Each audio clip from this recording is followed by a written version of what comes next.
Alors, Boker Tov, dans ce 5e chapitre des Pirkei Avot Maxime de nos pères, nous étudions le chiffre 10. Par 10 paroles, le monde a été créé pour te faire savoir combien Dieu est clément et combien il récompense les justes, puisqu'ils accomplissent le monde, lequel ayant été créé par 10 paroles. Il y a eu 10 générations de Adam jusqu'à Noé pour nous faire savoir combien Dieu a été patient, parce que toutes ces générations courrouçaient l'Éternel, c'est ce qui leur a amené le Maboul, le déluge. Et 10 générations de Noé jusqu'à Abraham pour te apprendre combien Dieu a été patient, parce que toutes ces générations courrouçaient l'Éternel jusqu'à ce qu'est venu. Merci. Voilà. Abraham a vinou et a pris et a reçu la récompense de toutes. D'accord? Donc s'ils avaient fait tchouva, il dit, premier commentaire, si Abraham avait reçu la récompense de toutes les générations d'avant, s'ils avaient fait tchouva. Ou alors, d'après d'autres commentaires, Abraham a reçu la récompense des 10 générations d'avant. Il a conduit le monde dans le bon chemin, le droit chemin, et il les a tous sauvés de ne pas être exterminés. Ok.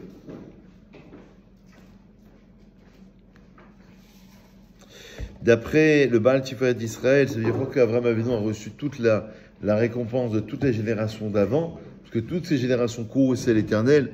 Sechar, Shayou, Kulam, Reuim, Lo. En vérité, c'est la récompense qui lui était toute attribuée à Abraham, c'est-à-dire de les rapprocher sur les ailes de la Shrina, de la présence divine, pour se dévoiler à eux, pour contracter avec eux une alliance, pour leur donner la Torah et en faire des grands miracles. Bon, allez, on y va. Il y a eu 10 épreuves qu'Abraham Avinu a supportées tout au long de sa vie. On va les citer, il y a plusieurs commentaires différents pour savoir quelles sont ces 10 épreuves, mais d'après une lecture, par exemple, selon le Rambam. Allons-y selon le Rambam. Alors, merci. Alors, selon le Rambam, première épreuve, Lech lecha me'artzecha, quitte ta terre natale. Deuxième épreuve, Vayera ba'ares, il y a eu la famine en Eretz Israël. Évidemment, il a fallu quitter la région, c'était compliqué. Ensuite, Sarah a été capturée par la maison du roi Pharaon de l'époque. Ensuite, quatrième épreuve, selon Maïmonide, d'Avraham Avinu, c'est qu'il a combattu 4 rois. Ensuite, sa femme Agar, sa servante, n'est-ce pas? Il a pris Sarah après qu'il a eu le désespoir d'enfanter de Sarah. Il a pris Agar, pardon. 6e épreuve, la Mila, circoncision. 7e épreuve, c'est que Sarah, sa femme, a été prise dans la maison du roi Avimelech. Donc il y a eu le roi Pharaon, ensuite Avimelech. 8e épreuve, sa femme servante Agar a été renvoyée, toute l'histoire qu'on connaît. Et ça a été une épreuve, puisque la 9e épreuve est le fait, la conséquence, que son fils Ishmaël a été expulsé de lui. Et la 10e, c'est la Akedat Yitzhak, la ligature d'Yitzhak. Le Rambam, dans ce compte-là, c'est pour ça qu'il y a une discussion, ne décompte pas le Ur Kazim, le fait qu'il a été jeté dans une fournaise ardente. Parce que, pourquoi? D'après le Rambam, c'est pas mentionné clairement dans la Torah. Il ne compte, le Rambam Maïmonide, 12e siècle à peu près, 13e début, il ne compte que les 10 épreuves qui sont mentionnées explicitement dans la Torah. En tous les cas, le texte nous enseigne qu'il a résisté toutes ces épreuves. Toutes ces épreuves, il a résisté. D'après Rachid, ça veut dire quoi qu'il a résisté? Parce que nous, on est éprouvé, il a un problème à la banque, il a un problème avec sa femme, ses enfants, etc. On regarde Abraham Avinu, son fils qui s'en écarte, sa femme qui doit renvoyer, son autre fils Yitzhak qui doit sacrifier. C'est des grosses épreuves. Il a tout surmonté. Et Rachid dit, c'est quoi le mérite d'Abraham Avinu? C'est magnifique. Il ne recherchait pas le comportement de Dieu. On ne pensait pas poser des questions. D'ailleurs, ça va être le reproche que Dieu va faire à Moshe Rabbeinu. On avait fait un cours dessus, Parashat Vayera. où là-bas, Dieu dit à Moshe, quand Moshe lui a dit, mais pourquoi tu fais du mal à ce peuple, Amar, Réotal, à Amazé, l'Amazé chez l'Artani, pourquoi tu m'as envoyé vers eux? Et Dieu lui dit, écoute, moi j'ai eu Abraham, Isaac et Yaakov, jamais ils vont me poser de questions. Et toi tu arrives sur la scène de l'histoire, tu commences à poser des questions. Donc d'après Rashi, il n'y a pas de questionnement. D'après Tosfot Yom Tov, un autre commentateur, Shatan Kerokan Avraham Avinu, on l'appelle ici, dans cette Mishnah, Avraham Avinu. Dans la Mishnah d'avant, si vous faites attention, c'est marqué que Avraham, c'est pas marqué Avinu, notre père. Par exemple, Minoach ad Avraham. Acheba Avraham et Kibel ala Sechakola. C'est pas marqué Avinu, notre père. Donc il fait remarquer Tosfot Yom Tov que l'expression ici Avinu, notre père, apparaît dans cette Mishnah, la troisième, du cinquième Perek. Les filles Shanu Zochim Kabelin Tova Bishruto Shehamad Bechol Nisiotav. Nous-mêmes, de par le transgénérationnel, même si on est 2000, 3000, 4000 ans, 5000 ans après, on va recevoir des mérites grâce à la vertu d'Avraham Avinu. Léoti c'est pour t'apprendre combien Avraham Avinu chérissait Dieu, d'après un commentaire. Et ça veut dire il suivait exactement à la lettre, sans poser de questions. C'est la définition même de la Emouna d'ailleurs. Le problème de la foi, c'est de ne plus rien comprendre. En fait, la foi commence là où la raison s'arrête. Alors, d'accord? Je peux faire d'autres expliquent. Alors, d'autres commentaires expliquent le fait que Abraham, il chérissait Hachem, Shaya Habib, qu'il était chéri devant Hachem, pardon. Shaya Habib, Habibi, mon chéri. Il était Habib, il était chéri devant Dieu, parce que justement, plus on éprouve l'homme, plus ça montre la grandeur de l'homme. C'est beau ça. Parce qu'il était craignant Dieu, il était parfait dans ses midot. Verulo, liot, mofet, les dorot. C'est-à-dire en vérité, plus l'épreuve elle est grande, plus ça veut dire que l'homme est grand. Il a un niveau. Ça veut dire qu'on lui envoie une épreuve que s'il peut la surmonter, elle est très dure, mais il peut au fond de lui retrouver les forces nécessaires pour pouvoir surmonter cette épreuve. Et ça va être exactement la tribu qu'on va donner à Avraham Avinu. La suite. Il y a eu 10 miracles qui se sont déroulés à nos ancêtres en Égypte, 10 miracles sur la mer, je passe. Il y a beaucoup de commentaires, 10 plaies en Égypte, 10 épreuves que nos ancêtres, les Hébreux, ont éprouvé Dieu dans le désert. C'est-à-dire qu'ils ont remis la parole de Dieu dans le désert. Premier exemple, c'est sur la mer de Yamsouf. Ils ont dit, mais pourquoi tu nous fais mourir dans un désert? Donc ils éprouvent Dieu. À Mara, parce qu'ils se sont plaints à Mara, cet endroit-là, ils ont dit, on n'a rien à boire. À Midbarsin, ils ont dit, est-ce que aussi il va nous faire mourir ici dans cet endroit? La manne, parce qu'ils ont gardé pour le lendemain. Alors la manne, c'était nourriture pour chaque jour. Donc ils ont éprouvé Dieu, comme si ils remettaient en cause la parole de Dieu. Cinquième, encore la manne. Parce que le 7e jour, c'était Shabbat, on n'a pas le droit d'aller prendre la manne, et certains sont partis prendre la manne. 6e, à Fidim, parce que ils ont dit, donne-nous de l'eau à boire. Chorev, avec la faute du Vaudor. 8e épreuve que les Hébreux, nos ancêtres, ont éprouvé Dieu, à Tav'era, parce qu'ils se sont plaints. 9e, c'est Kivrot Atahava, parce qu'ils avaient envie de se rappeler des bons mets qu'ils mangeaient en Égypte, donc ils avaient envie de viande, etc. Et Amidbar Paran, concernant les explorateurs qui vont dire du mal sur la terre d'Eretz Israël. Il y a eu aussi, c'est le chiffre 10 qui apparaît dans ce 5e chapitre, 10 épreuves, 10 miracles, qui ont été faits à nos ancêtres dans le Beth Amikdash. Beth Amikdash, c'est le temple. On attend leur reconstruction aujourd'hui, 3e temple. On a eu 2 temples dans notre histoire. Il y a eu 10 miracles qui se sont produits dans le temple. Par exemple, premier miracle, une femme n'a jamais avorté de l'odeur, parce que c'était comme dans une boucherie, des sacrifices. Des corbanotes, c'est une odeur qui devait être assez forte. On peut imaginer, il y avait des sacrifices matin, midi et soir. Enfin, on va dire matin et après-midi essentiellement. Parce qu'il y a une halakha qui nous enseigne Une femme enceinte qui sent l'odeur d'un plat, on lui fait manger de ce plat, même si ce plat est interdit. Jusqu'à ce qu'elle s'apaise. On parle dans un cas extrême, évidemment.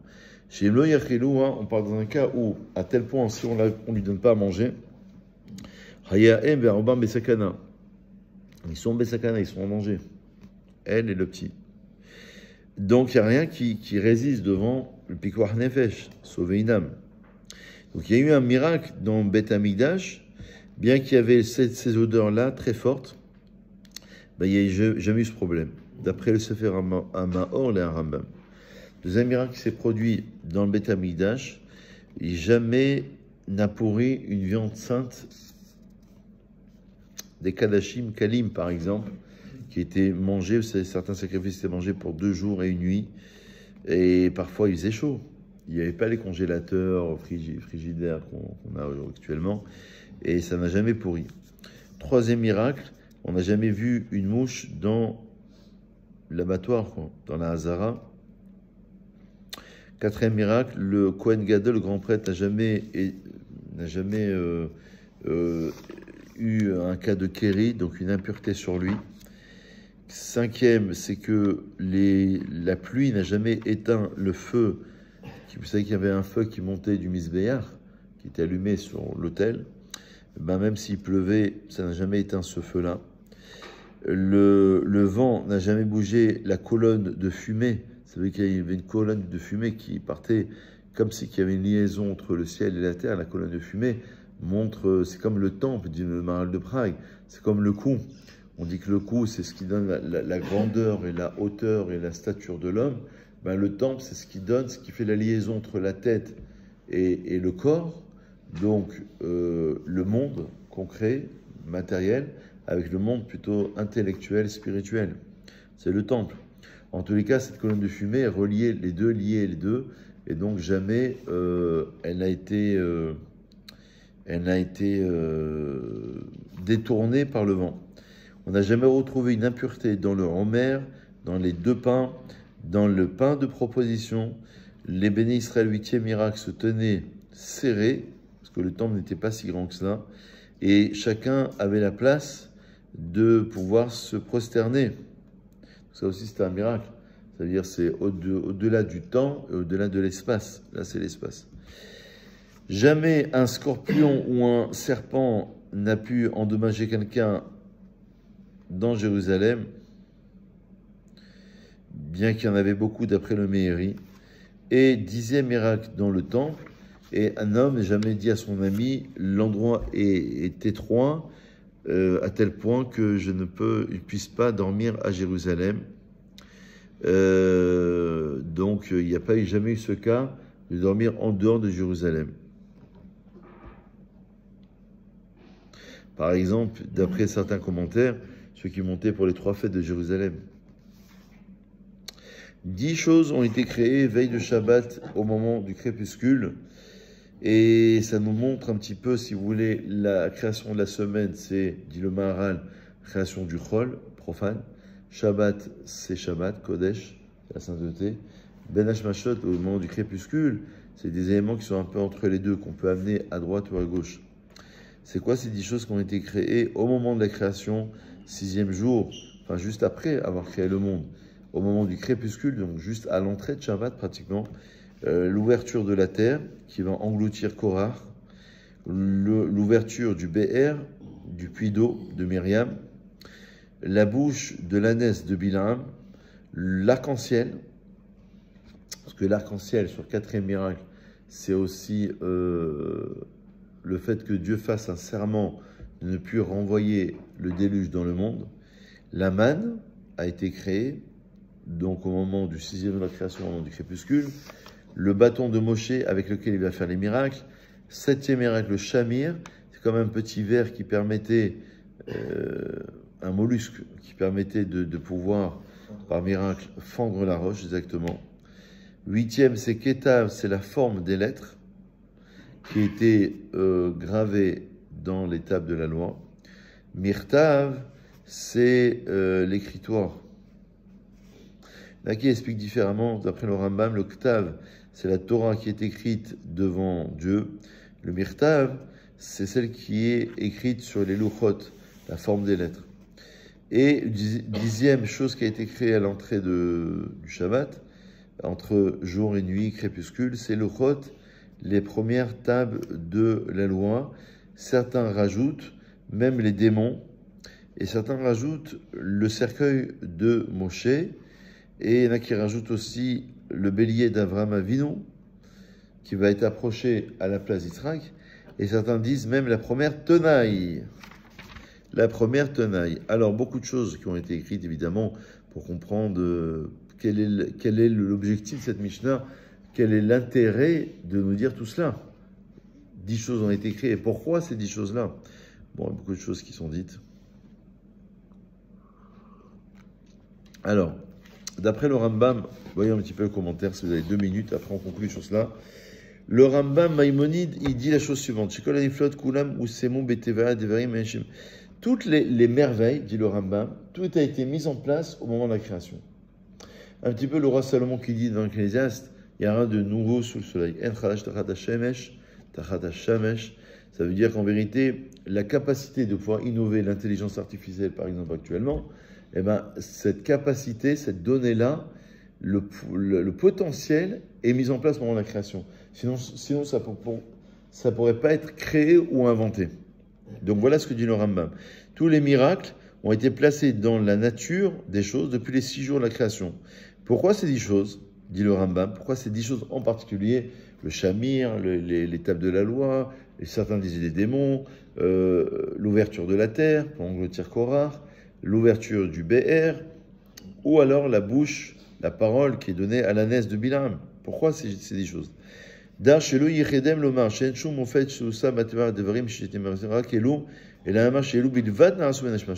Rambam veut nous dire que c'est uniquement ces 10 choses qui ont été créées au moment du crépuscule, alors que les autres choses ont été placées dans la nature des choses.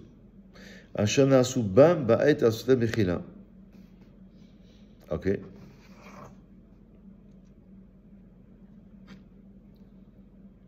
Par exemple, on a l'exemple d'un Midrash au nom de Rabbi Yonatan qui dit que Dieu, au moment de la création, a fait une condition avec l'œuvre de la création, avec la création elle-même, avec la mer, qu'elle ne soit créée qu'à partir du moment où elle puisse s'ouvrir, au moment où les bénis Israël auront besoin de cette ouverture pour sortir d'Égypte, pour s'évader. Vayashov at ayam leetano, et leetano, on interprète l'itnaï, à la condition qui avait été émise. Donc on voit qu'il y a une forme de potentiel qui est créé à ce moment-là. Et Rabbi Yirmiya dans le Midrash, Bereshit Rabbah, chapitre 5, il dit c'est pas seulement avec la mer que Dieu a fait une condition, et là, Imkol Machinivra Beshishit Bereshit, tout ce qui a été créé au moment des cieux de la création, c'est la mise en place. Rappelez-vous que le Ramban Nachmani explique que les 6 jours de la création représentent les 6 millénaires. Il y a beaucoup à dire. Bon, en tous les cas, voilà une petite idée générale.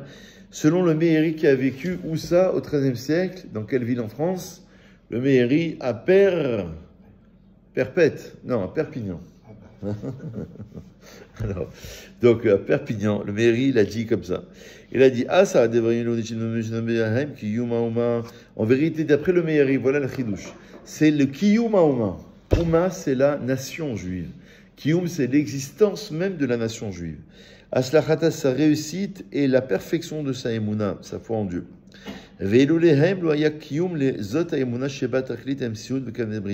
Sans ces 10 choses, le peuple d'Israël ne pourrait pas exister. Eh ben, l'étape de la loi, Moshe Rabbeinu, les démons, je ne sais pas, mais en tous les cas, l'ouverture de la mer, etc., tout ça, même avec Bilam, parce que tout ça, c'est l'existence même d'Israël. Donc, d'après le Meiri, on comprend mieux. Et pourquoi Ben Hashmashot? Pourquoi pas le 6e jour? Pourquoi au moment du crépuscule? Ça veut dire que, chez Tekef la Bria, Itrayevu, Misad Kabbalah, les Amin Ken. Dès que la création a été créée, il fallait croire ainsi. En quoi il fallait croire? L'ouverture de la terre pour engloutir Korah, c'est de punir les Réchaïm. Les Réchaïm seront punis. L'ouverture du Bé'er, du puits de Myriam, c'est-à-dire qu'on sera récompensé si on a la Emouna. En quoi fallait-il croire? Dès que c'est la fin de la création, la fin du 6e jour, va rentrer bientôt Shabbat, au moment du crépuscule, et ben voilà les 10 principes dans lesquels il va falloir croire. La parole de l'ânesse avec Bilam, si ce n'est la providence divine, et ben on serait perdu. L'arc-en-ciel, c'est que si ce n'est le serment de Dieu, on serait tous anéantis. C'est 10 principes de base au moment où la création se termine. La manne, c'est qu'en vérité,